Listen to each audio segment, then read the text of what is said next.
Alright, today we're going to be unboxing the Streamlight TLR-1 weapon mounted light. So this is more or less marketed towards mounting to a pistol, but you can also mount this to a rifle with the correct setup, or a shorter rifle as it is in the box. So in the box, you're going to get a baggie of adapters. I'm going to go ahead and discuss those adapters now. So the one that comes installed in the gun is the Glock adapter. You're also going to get a P320 adapter, a 92 series Beretta adapter, 1913 rail adapter, as well as a Smith & Wesson TSW/99 adapter. And these adapters change out pretty easily. I'll go over more of that when I start discussing the light.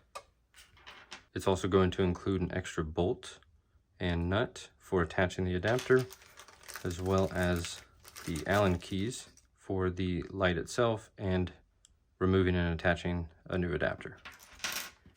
You'll also get a Streamlight sticker, as well as a thank you card and the manual is right here. So in the manual, it's basically going to tell you what I'm about to tell you as far as how it works, how it attaches, and all the pictures in here are all going to be illustrations. Also in the box is going to be two Streamlight branded CR123 batteries. And these are 3-volt lithium batteries. Let me get everything out of the way and we'll start going to the features of the TLR-1 itself. Alrighty, as always, we're going to start off with some close-up shots. And while we're doing that, I'll go ahead and discuss the materials and the finishes that are on this light.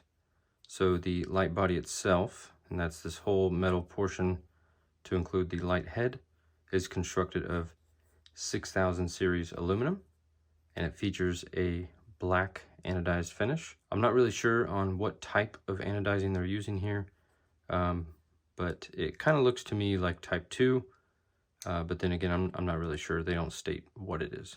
The switch in the rear here is going to be constructed of polymer, and it does feature some texturing on the side there. In case you're just using the tip of your finger, it's easy to actuate. And the battery locking mechanism is constructed of steel. So I'll go ahead and show you how the batteries are inserted into the light. So you're going to lift up on this tab, pull back like that, and then push down. The battery door will open. Go ahead and show that one more time. So you'll lift up on this tab, pull back and down, or up, whichever direction you're putting it. And on the sides is the laser etched markings for which way you should orient the batteries. So you'll tilt the door downwards, and be careful, there is a rubber gasket, so things are going to be pretty tight when batteries are in there. So you'll catch it on the lip on the bottom of the door there and push it on and put the latch down. So back to the switch and how the light functions. So as you can see, it is ambidextrous. You have a switch on both sides.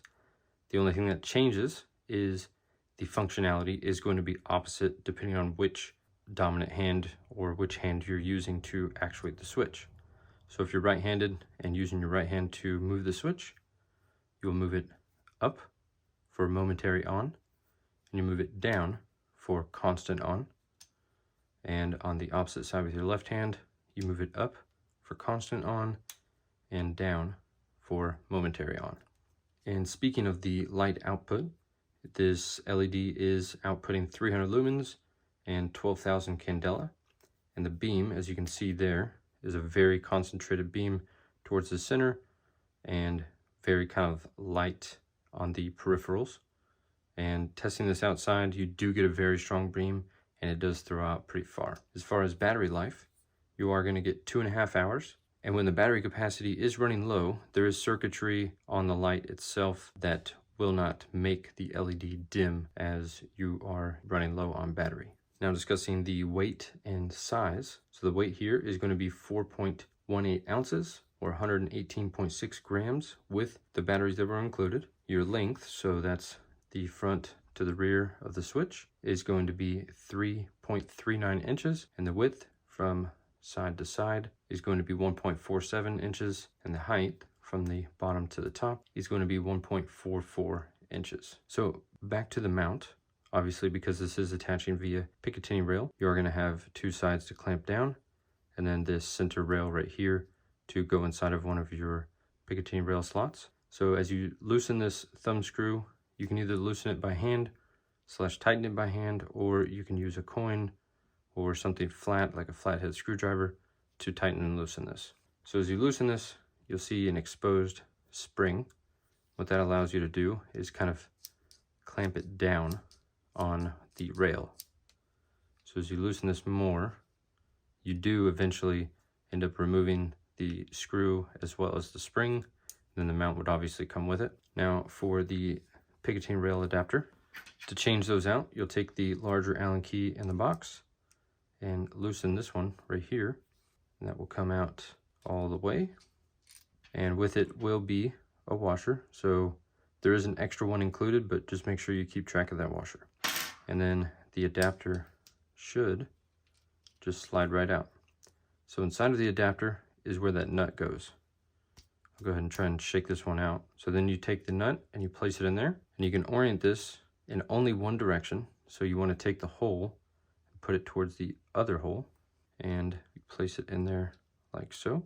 Then take your screw and go ahead and tighten that down, and you've officially changed the type of firearm that you would use this on. All right, let me go ahead and get this mounted to the firearm I plan on putting this on, and I will be right back to show you guys how it looks. Alrighty, here's how it looks on my Palmetto State Armory Dagger full-size S. So it doesn't stick out too much past the muzzle in there, so you won't get any type of shadow from the muzzle end or barrel end there. Super easy to actuate with either your support hand or your trigger finger. Very nice. All right, if you guys have any questions on the Streamlight TLR-1, just drop a comment down below and I'll do my best to get back with you. Thank you all for watching.